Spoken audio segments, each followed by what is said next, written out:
الحمد لله رب العالمين.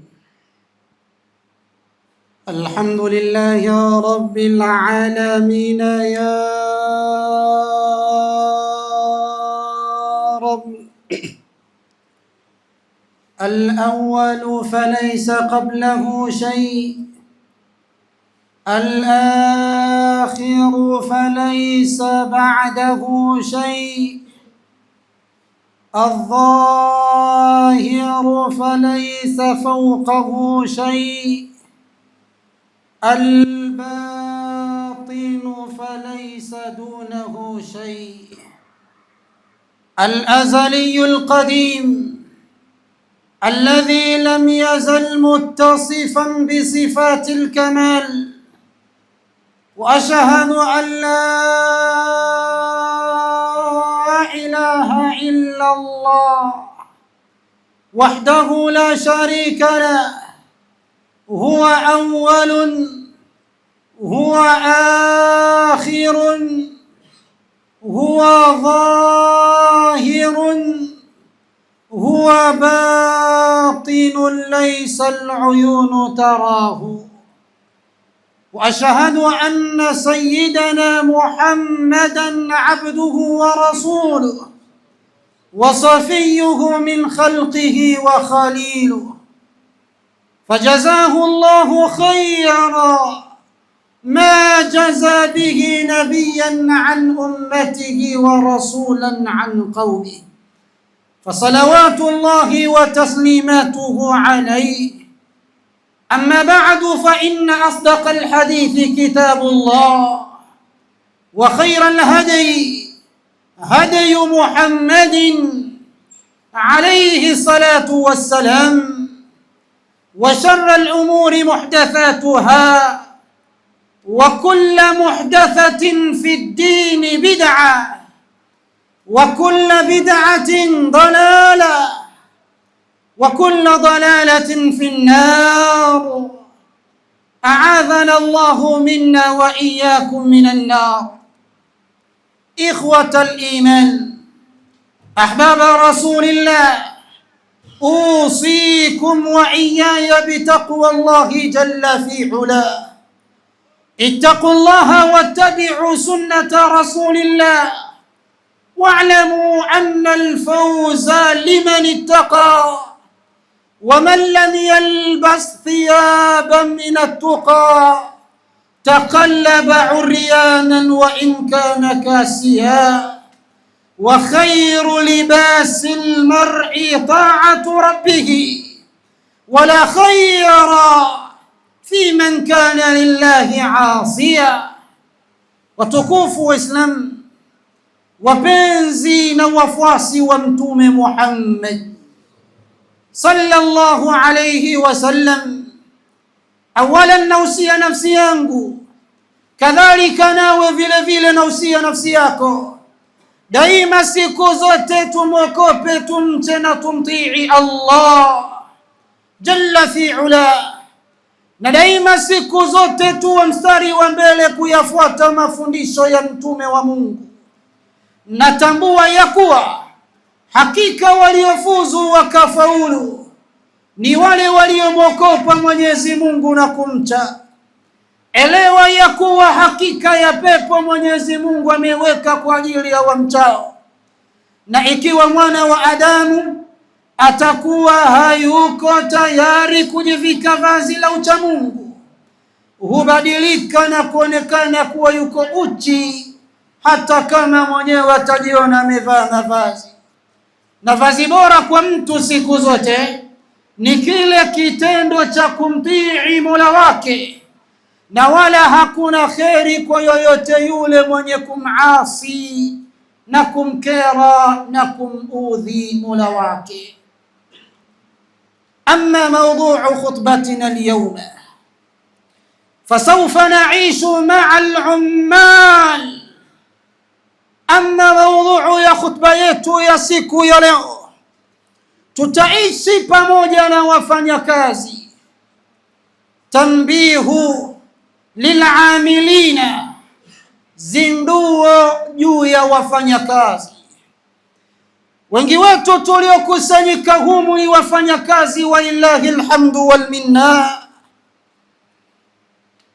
Kuna watu ambao ni wafanyakazi wa serikali, wengine ni wafanyakazi wa mashirika na mataasisi mbalimbali, wengine ni wafanyakazi wa kazi zao binafsi, wengine ni wafanyakazi wa watu binafsi, kila mmoja kwa nafasi aliyopewa na Allah jalla fi ula.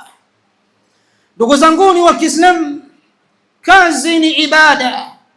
Ikiwa jambo hilo litafanywa kwa ikhlas na likafanywa kwa kufuata mipaka yake Allah jalla fi ula, ikiwa kazi yako hiyo utaifanya kwa ajili ya Mungu pekee, ukawa umefanya kwa kumweka Allah mbele, basi kila unalolifanya katika kazi yako utalipatia ajra na thawabu.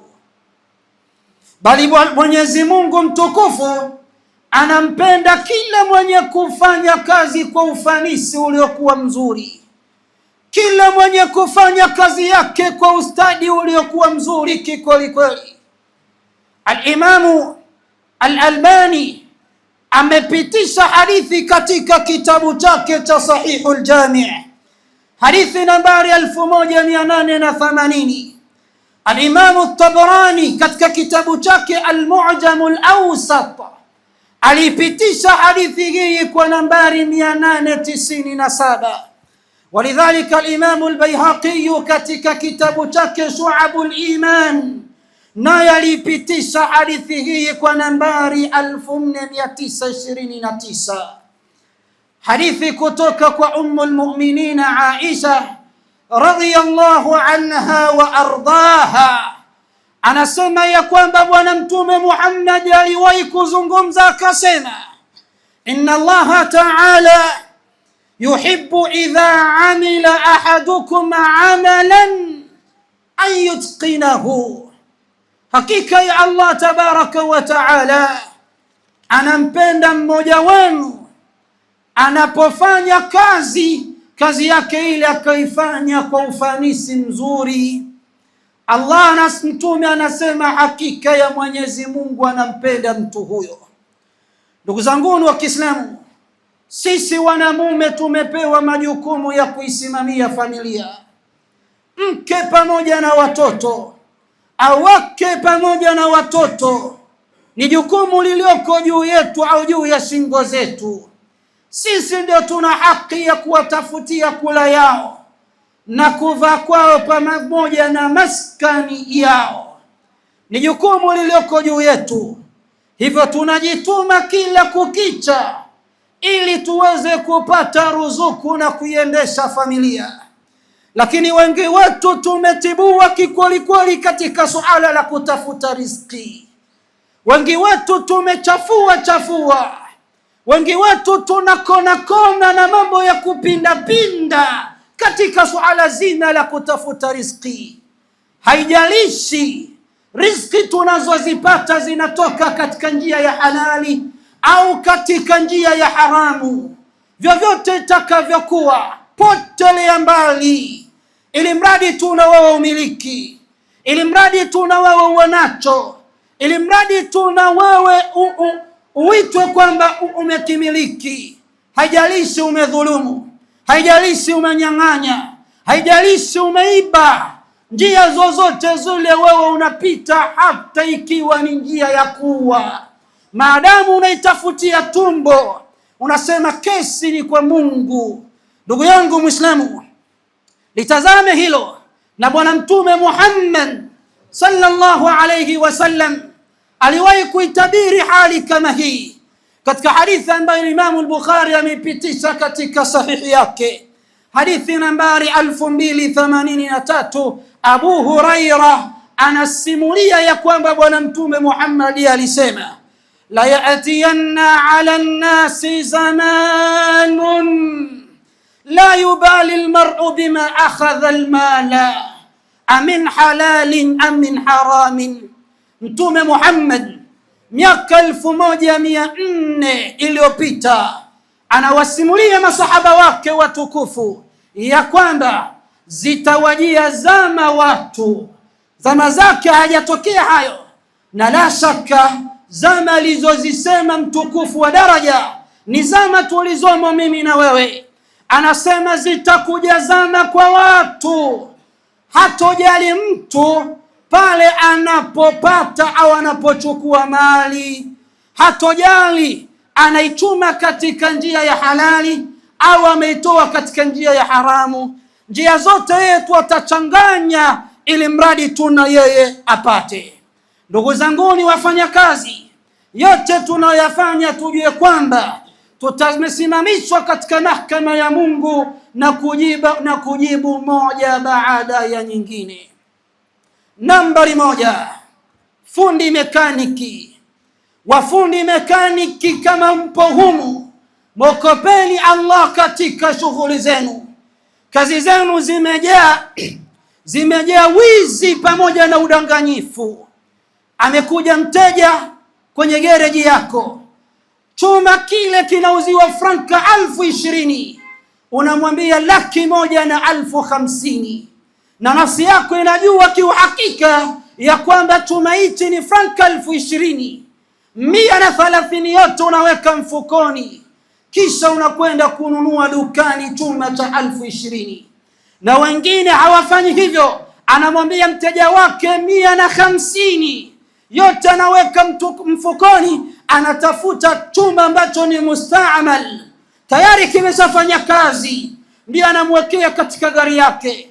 Matokeo yake gari lile litatembea barabarani wiki ya kwanza, wiki ya pili tayari limesharudia gereji, na anajiona hodari na anajiona mjanja, tena anakuambia mjini hapa. Na wengine wanasema shekhe, hizi njia za makando kando ndo zinalipa, ukitegemea msahara tu utalala mlango wazi.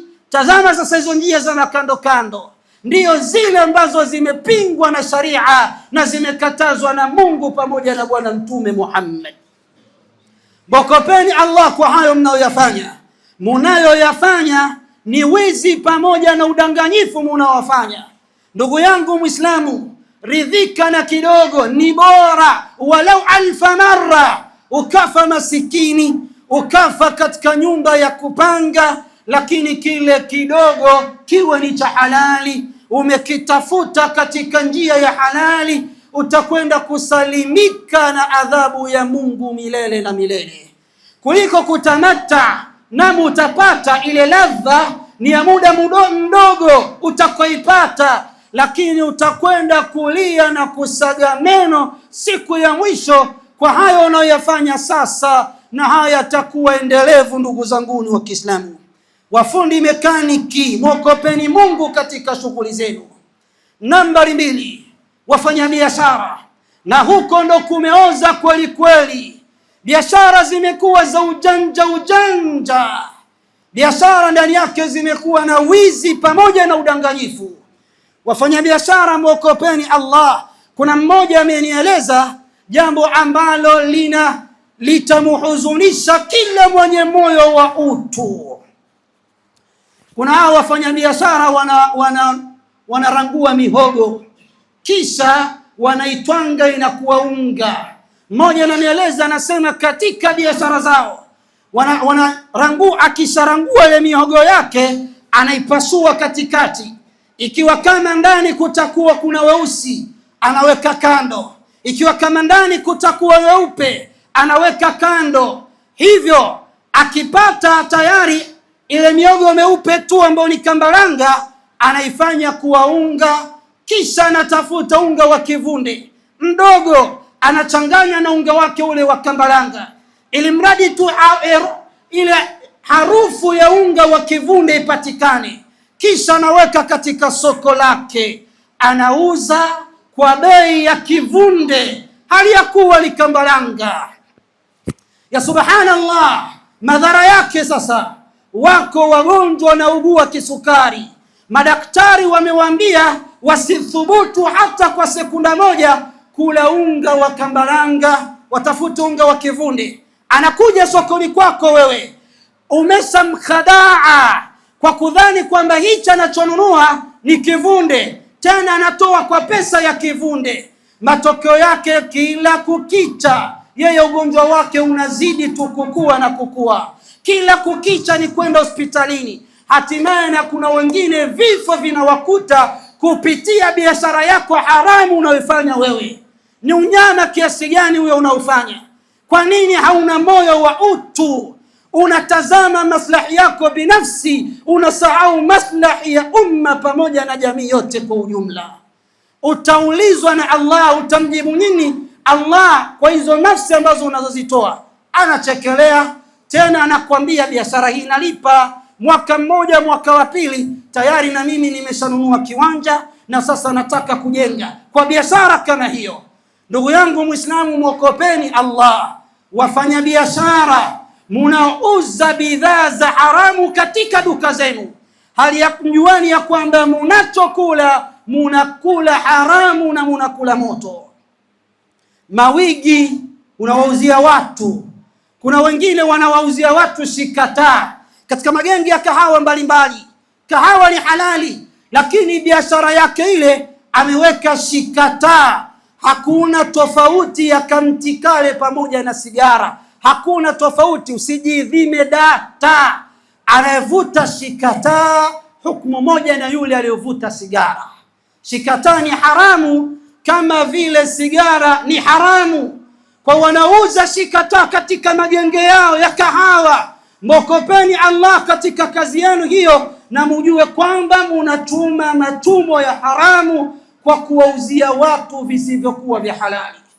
Hivi nyinyi hamjui kwamba Bwana Mtume Muhammad alizungumza akasema, inna Allaha idha harrama shay'an harrama thamana. Mwenyezi Mungu anapoharamisha jambo anaharamisha na thamani yake. Kama Mungu amesema pombe ni haramu, kadhalika thamani inayotokamana na pombe ni haramu vile vile. Sasa mawigi ya kina mama na yote ya haramu ambayo Mungu amekataza, mashikataa ambayo yamekatazwa, ikiwa kama chumo lako wewe linatokamana na biashara kama hiyo, tambua kwamba unatuma chumo la haramu. Dukani yako umeweka sigara, unawauzia watu sigara, tambua kwamba hiyo sigara unawauzia watu ni haramu na haifai wewe kupata chumo kupitia biashara kama hiyo. Wafanya biashara, mwokopeni Allah na musizani kwamba Mwenyezi Mungu hatuoni. Ndani ya Qur'ani Mwenyezi Mungu alizungumza akasema, alam ya'lam bi anna Allah yara. Anasema hivi, hajui kwamba Allah anaona? Wewe mwanadamu haujui kwamba Mwenyezi Mungu anaona?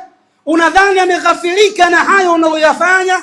Katika suratul Hadid akazungumza akasema, wa huwa ma'akum aina ma kuntum wallahu bima ta'maluna basir.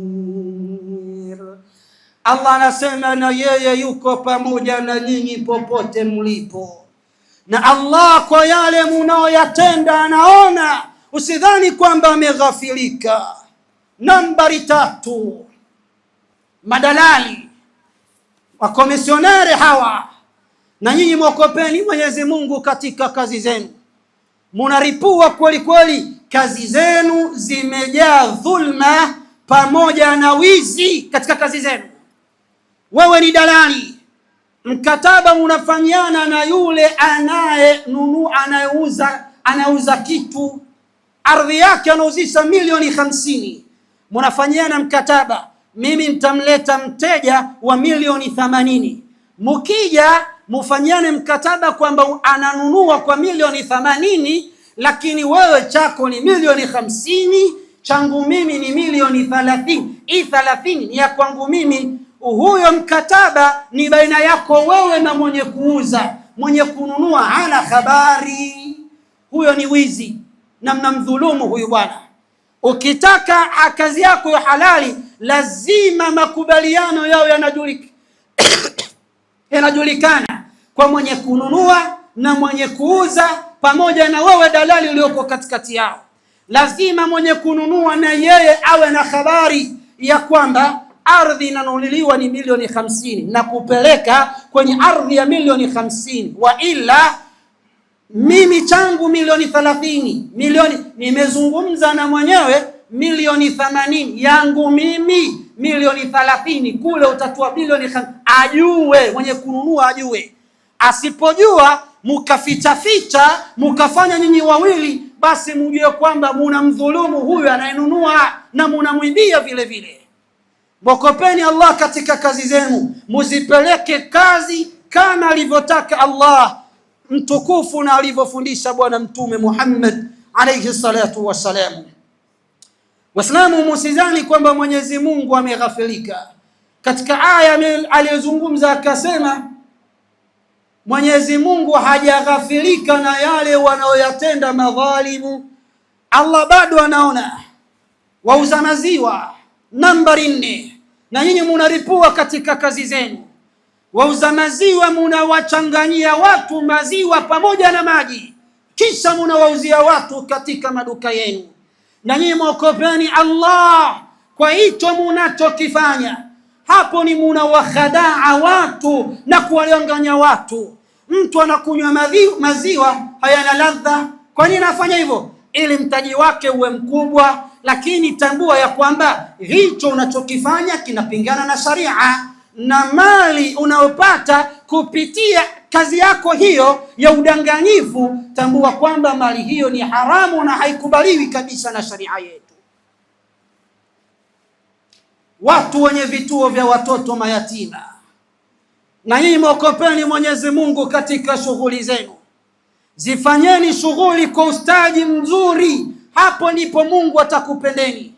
Kuna baadhi watoto mayatima nembo wanaonyesha sisi tunawalea watoto mayatima, lakini kinyume chake sasa wale watoto mayatima ndio wanamlea huyu aliyesimama kuwalea watoto mayatima.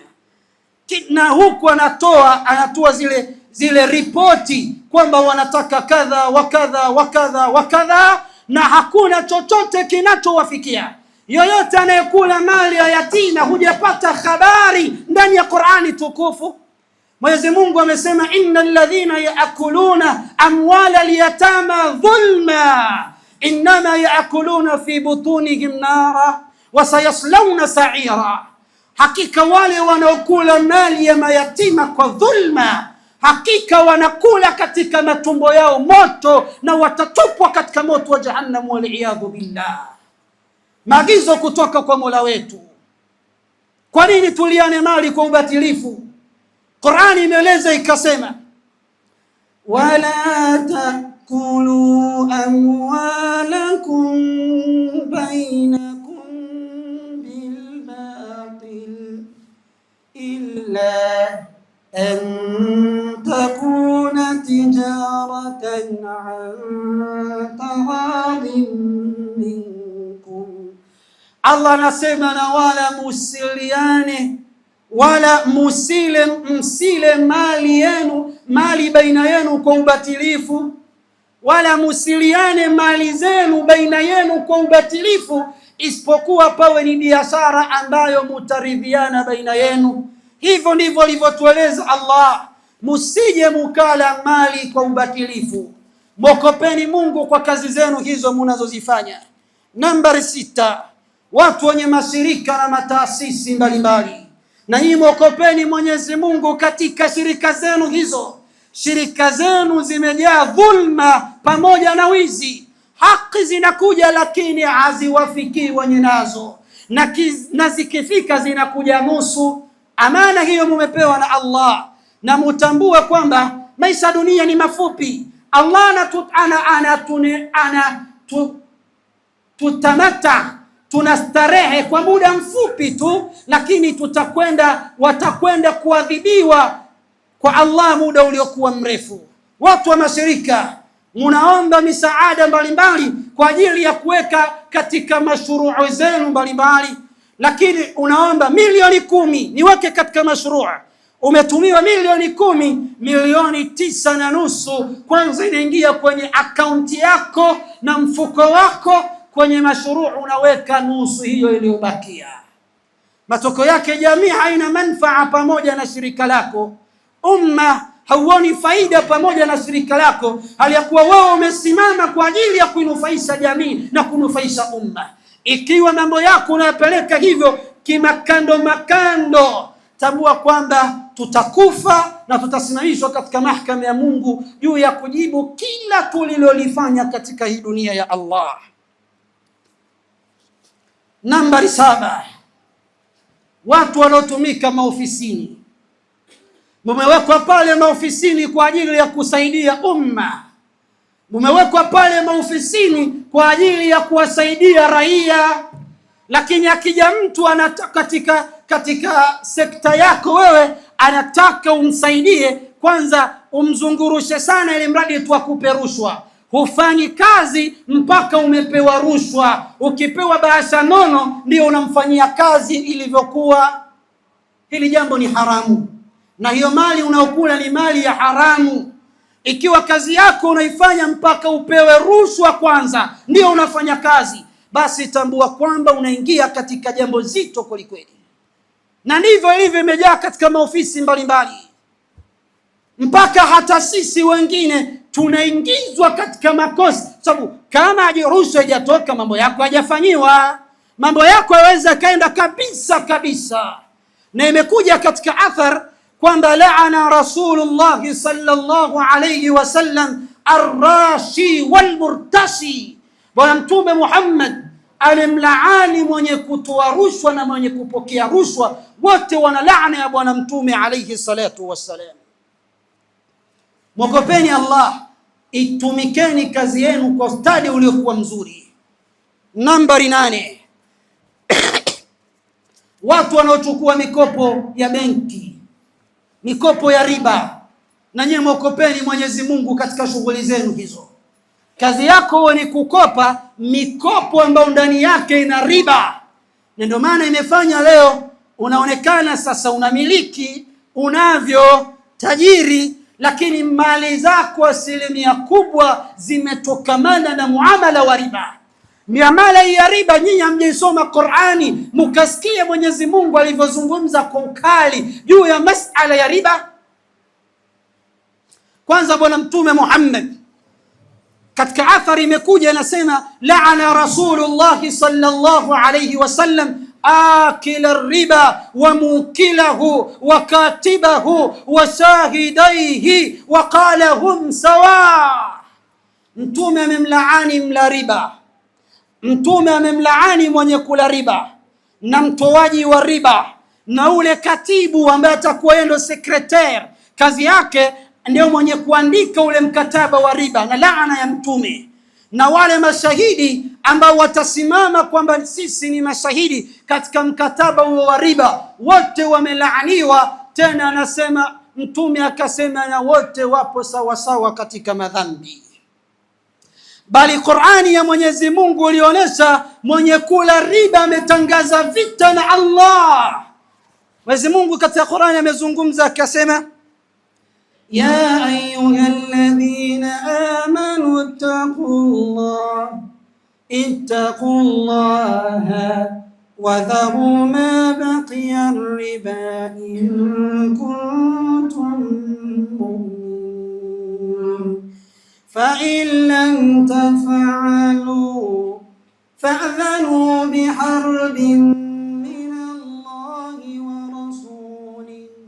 Enyi mliomwamini Allah, mwogopeni Mungu na jitahadharini kweli kweli, jiwekeni mbali na yale mabaki ya riba, ikiwa kama nyinyi ni waaminifu. Tena Mungu akasema msipofanya hivyo, mkajifanya nyinyi ni viziwi, mkaendelea na kazi zenu hizo, basi tambueni kwamba mumetangaza vita na Mungu pamoja na mtume wake.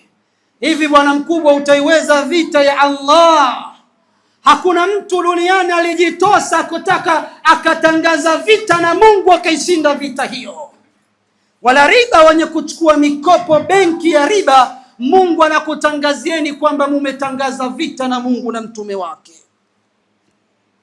Walimu mashuleni, Kabla ya walimu kuna watu wanafanya kazi za kuuza pesa. Utawaona katika vituo mbalimbali vya mabasi, ana chenchi zile za 100 zile franka katika mkono wake. Akija ule konda anampa 1000, yeye anampa 800, faida yake ni franka 200. Hii biashara ni haramu na wala haifai kabisa kabisa kwa Muislamu kufanya biashara kama hiyo. Hii biashara ndani yake na riba. Unauza pesa, tena pesa ambazo zinazilingana sifa, ni franka kwa franka, sio dola kwa franka. Hapana, ni franka kwa franka. Uislamu umetukataza kufanya biashara ya pesa aina moja. Dola kwa dola haifai, euro kwa euro haifai, franka kwa franka haifai, shilingi kwa shilingi haifai. Sasa ile biashara unayofanya wewe ni franka kwa franka. Pesa unayopata katika kazi hiyo ni haramu, na machumo hayo si machumo ya halali. Mwokope Mungu wewe mwenye kufanya hivyo. Walimu mashuleni, ni amana mumepewa ya wale watoto, tena nyinyi ndio mmeipeleka jamii hasa. Wazazi tumekuridhiani tukakupeni watoto nyie muwape elimu, lakini huko mwalimu anachukua rushwa kwa ajili ya kumpandisha mwanafunzi. Mwanafunzi hana chochote anachokijua, lakini katoa bahasha nono anapandishwa darasa, katoa bahasha nono anapewa mtihani. Hiyo ni amana, na Mungu amesema ya ayyuhalladhina amanu la takhunu Allaha war rasula wa takhunu amanatikum wa antum ta'lamun. Enyi mlioamini Allah, musimukhini Mungu na mtume na mkazikhini amana zenu hali ya kuwa nyinyi munafahamu. 11. Madereva na nyinyi muokopeni Mungu. Madereva ambao munapandisha nauli kwa udanganyifu, munabeba mizigo haramu, na nyinyi munafahamu. Unafahamu kwamba kwenye gari langu kuna mzigo haramu. Mzigo haramu, serikali inapingana na biashara hii, wewe unapeleka kwenye gari lako. Dini haikubaliani na biashara hii, wewe unapeleka kwenye gari yako. Humo kuna madroge unapeleka wewe, kuna mali ambazo Uislamu umekata, kuna mabangi unabeba humo kwenye gari lako, na unajua kwamba mzigo unaobeba ni mzigo haramu. Hilo unalolifanya tambua ni haramu, na machumo utakayopata kupitia kazi hiyo jua kwamba kazi hiyo ni kazi ya haramu. Aqulu ma tasma'un wastaghfirullah li wa lakum wa lisa'ilil muslimina min kulli dhanbin fastaghfiru. Alhamdulillahi wa kafa والصلاة والسلام على المصطفى وعلى آله وأصحابه المرتضى. Watukufu Waislamu, nimerudi kwenu kwa mara nyingine. Tumokope Allah kwa kila tunachokifanya. Kazi nyingi za watu zimekuwa na udanganyifu ndani yake, na Bwana Mtume Muhammad alitueleza akasema, man ghashana falaysa minna. Yote ambaye atakayefanya udanganyifu, atakayefanya wizi, huyo hayuko pamoja na sisi. Bimaana Uislamu haujafundisha hivyo, na si tabia ya Uislamu kweli kweli. Waislamu tuige kutoka kwa masahaba wa Bwana Mtume Muhammad. Imekuja katika vitabu, wanaeleza wanasema, kanatil mar'atu min nisa'i salafi salihi taqulu li zawjiha idha kharaja likasbin au amalin au tijaratin. Hao as-salafu salih munawasikia, wema waliotangulia, mume alikuwa akitoka akaenda kutafuta machumo au kwenye kazi yake au kufanya biashara, mke ndio aliyekuwa akimziwia mlangoni. Tena mke yule anamwambia mume wake, ittaqillaha fina, mokope Mungu kuhusu sisi. Iyaka wa kasbil harami, jitahadhari na kuchuma machumo ya haramu. Fa innana nasbiru ala al-ju'i wal-'atashi wala nasbiru ala harri an-nari wa ghadabi al-jabbari. Kwa kuwa sisi tunao uwezo wa kuvumilia njaa na kiu, lakini hatuna uwezo wa kuvumilia fukuto la moto pamoja na hasira za Allah. Wanawake wema hawa si kama wanawake baadhi ya wanawake zetu za magizi. Mke ndo anakuonyesha njia ya kwenda kutafuta chumo la haramu, tena na kulazimisha, baba, kama ujaja na mzigo usikanyagi hapa, na mapenzi yamekuzidia, lazima ukakabe, ukanyang'anye, ili mradi tu ukamfurahisha bibie kule nyumbani. Tambua ya kwamba tujitathmini na tujitazame. Kazi zote tunazozifanya tutaulizwa na Allah. Ndugu yangu Muislamu, kazi ikiwa ni ya halali, kwanza Mwenyezi Mungu atabarikia mpaka maisha yako. Usioni watu wanamiliki, ndio wana majengo makubwa makubwa, wana magari ya kifahari, lakini pengine wengine mali hizo hazina baraka. Ndio pale utamwona tajiri mkubwa, lakini kaambiwa na daktari, kwa siku usizidishe viazi viwili, na siku utakula kiazi cha tatu ndo kifo chako. Hana raha masikini na mali zake zote alizozichuma. Mungu ametoa baraka kwa sababu asilimia kubwa ya mali zake unakuta ni makando kando tu yalooza, ndio amechuma mali yake. Tazameni hilo. Na miongoni mwa sababu za sisi kutokubaliwa dua zetu ni machumo ya haramu. Mtu na matatizo chungu nzima, na kila leo unakuja hapa, Mungu nisaidie. Mungu atakusaidia vipi wakati unawapiga watu?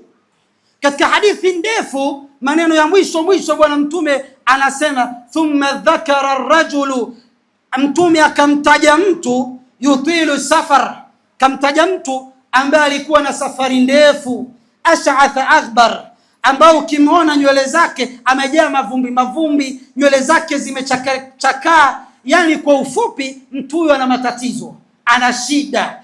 Appearance yake inatafsiri kwamba mtu huyu ana matatizo. Asema sasa Mtume, mtu ule yamuddu yadayhi ila samaa, anainua mikono yake mbinguni, anasema ya rab, anamlilia Mungu amtatulie shida zake. Kama tulivyo baadhi yetu, kila mmoja na matatizo yake. Kuna wale wanataka waende Ulaya, kuna wale wanataka wapate kazi, kuna wale wanataka kila mmoja ana lile analolitaka kwa Mungu. Lakini sasa Mtume anasema huyo mtu anataka Mungu ampe, wa mat'amuhu haramun, chakula anachokila haramu, wa masrabuhu haramu, kinywaji anachokula haramu, wa malbasuhu haramun, nguo anayovaa ni haramu, wa ghudhiya bil harami, amelelewa katika haramu. Mtume anasema fa anna yustajabu lidha, vipi Mungu atamkubalia mtu wa namna hii? Mungu atakubalia vipi dua zako wakati umenuka makando kando katika kazi zako? Tutizame, tuchukue mali za haramu. Bora ufe masikini lakini upate kidogo cha halali kuliko kutajirika na mali zisizokuwa za halali. Namaliza na pointi mbili za muhimu ambazo ni muhimu kuzielewa. Pointi ya kwanza, ikiwa mtu chumo lake ni la haramu, asilimia kubwa mali zake ni haramu, kisha akatubia kwa Mungu, baadaye akajirejea, kaona kama amefanya kosa, lakini tarikisha wadhulumu watu, kawaibia, kala mali za riba, anataka kutubia, Mwenyezi Mungu atamkubalia toba yake, kwa sababu yuko tayari kupokea toba za mwenye kutubia. Lakini la kufahamu, tauba yako haitofanya mali yako ya haramu kuwa halali. Narudia, tauba yako wewe haitofanya mali yako wewe ya haramu kuwa halali. Wanawachuoni wanasema, ukitaka kutubia, rudisha kwanza vya watu. Uliwadhulumu watu, warudishie mali yao. Uliwanyang'anya watu, warudishie. Kila ulichotuma cha haramu, rudisha kwanza. Sasa uwezo wa kuwapata watu hakuna. Wengi niliwapiga kweli kweli, wengine sijui na watu wa wapi, wengine sijui nitawatafuta nafanyaje. Wanasema tazama katika mali zako za haramu, asilimia 80 ni mali za haramu. Chukua hizo mali ukazitoe katika mashirika mbalimbali ya kijamii, au zitoe sadaka kwa niaba yao bila kutarajia kupata thawabu wewe katika hilo ulilofanya. Hapo utakuwa umesalimika. La pili, mali ni haramu, unaitoa sadaka. Hakuna sadaka itakayokubaliwa na Mungu ikiwa machumo yake ni ya haramu. Narudia, mali yako ni ya haramu, ukaja ukaitoa sadaka, pengine umetoa msikitini, umempa yatima, hiyo sadaka haitokubaliwa ikiwa mali yako ni ya haramu. Narudia tena, ikiwa mali yako ni ya haramu kisha ukaitolea sadaka, hiyo sadaka yako haikubaliwi na Mungu. Kwa kuwa Bwana Mtume Muhammad aliwahi kuzungumza akasema, inna Allaha tayyibun wa la yaqbalu illa tayyiba, Mwenyezi Mungu ni mzuri ni msafi na hakubali isipokuwa visafi. Hakuna ibada ambayo imejengeka katika msingi wa maovu. Hiyo sadaka yako itakuwa haikubaliwi kweli kweli. Na Mwenyezi Mungu alisema, faman ja'ahu maw'idhatan min rabbih fantaha falahu ma salafa wa amruhu ila Allah. Yule ambaye atakayekujiwa amejiliwa na mauidha kutoka kwa Mola wake, akapata mawaidha, akatana na suala lake hilo la mikopo ya riba au miamala ya riba, jambo hilo limeisha. Yale aliyotangulia ni ya kwake na jambo lake liko kwa Allah tabaraka wa taala. Waislamu, huu ndio ujumbe wangu. Kuna watu watalia siku ya kiyama, billahi alaikum. Kuna watu watalia siku ya kiyama. Mtume anasema kuna watu watakuja na milima ya sala na milima ya sadaka na milima walifunga. Hao nakwambia wanakula riziki za haramu, wanawapiga watu. Ndio hao tunaosali nao misikitini sala tano, wanafanya khairati nyingi. Na Mtume anasema watakuja siku ya kiyama wana milima ya sala, wana milima ya sadaka, lakini wayati waqad shatama hadha wadaraba hadha waakala mala hadha. Anasema watakuja pamoja na hivyo, alimtukana huyu, kampiga huyu, kala mali ya huyu, kamdhulumu huyu, kamuua huyu. Watu watakuja kama cheni katika mahakama ya Mungu, kila mmoja na lake. Mtume anasema nini kitafanywa? Ile milima yake sasa, sawa na kile ulichomdhulumu mwenzio, ulimuibia. Hakuna kulipana pesa, hapana, kulipana ni thawabu. Inachukuliwa thawabu zile zako zitakazolingana na kile ulichomkosea mwenzako, anapewa. Mtume anasema mpaka milima yote itaisha, bado watu tu wanakuja. Cha kufuatia nini? Wale wanaokuja watakupa madhambi. Mimi kama ilikuwa ni dhambi 3 zangu nakupa wewe, mwingine anakuja dhambi 5 anakupa, mwingine dhambi 7 anakupa. Mwisho Mtume anasema faturiha thumma turiha fi an-nar, tatupwa motoni, wal iyad billah. Kuna hasara zaidi ya hiyo? Waislamu wafanya kazi, billahi alaika, mali zetu tutaulizwa na Mungu. Mtume anasema la tazula qadama abdin yawm alqiyamati hatta yusalu an 4. Mwanadamu hatonyanyua vikanyago vyake viwili siku ya kiyama mpaka kwanza ameulizwa mambo 4. Kila mtu ataulizwa mambo haya. Miongoni mwa hayo mambo 4, Mtume anasema ataulizwa wa an malihi min aina iktasabahu wa fina anfaqa. Mali yako umeichuma vipi? Ukishajieleza namna gani ulivyochuma mali yako, swali la pili, ulitoa vipi? Jinsi ulivyochuma mali utaulizwa na Mungu, na namna ulivyoitumia hiyo mali utaulizwa na Mungu. Kazi tunayo kama wafanyakazi. Huu ndio ujumbe wangu siku ya leo, na nimefikisha.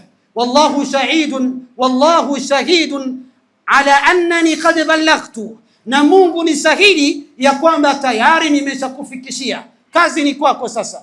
Waqulil haqqu min rabbikum, sema huu ndio ukweli kutoka kwa Mola wako. Faman sha'a falyu'min wa man sha'a falyakfur, atakayetaka amini afuate na atakayetaka apinge aendelee tu na mambo yake makando kando.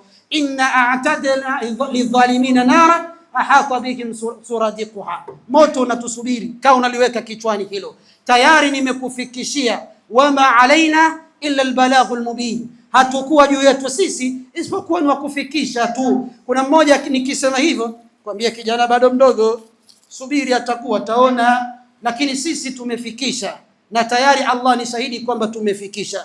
Ala wasallu ala hadha albashir أكرم رسولا وخير نذير وقد أمركم بذلك اللطيف الخبير. إن الله وملائكته يصلون على النبي يا أيها الذين آمنوا صلوا عليه وسلموا تسليما. فامتثالا لأمر الله وحبا وتكريما برسول الله، اللهم صل على محمد وعلى آل محمد كما صليت على إبراهيم وعلى آل إبراهيم، وبارك على محمد وعلى آل محمد كما باركت على إبراهيم وعلى آل إبراهيم إنك حميد مجيد. اللهم انصر الإسلام والمسلمين وأذل الشرك والمشركين ودمر أعداءنا أعداءك أعداء الدين وانصر عبادك الموحدين يا رب العالمين. اللهم ارزقنا رزقا حلالا طيبا واسعا مباركا فيه، اللهم ارزقنا رزقا حلالا طيبا واسعا مباركا فيه. اللهم طهر قلوبنا، اللهم طهر قلوبنا، اللهم طهر قلوبنا واغفر لنا ذنوبنا.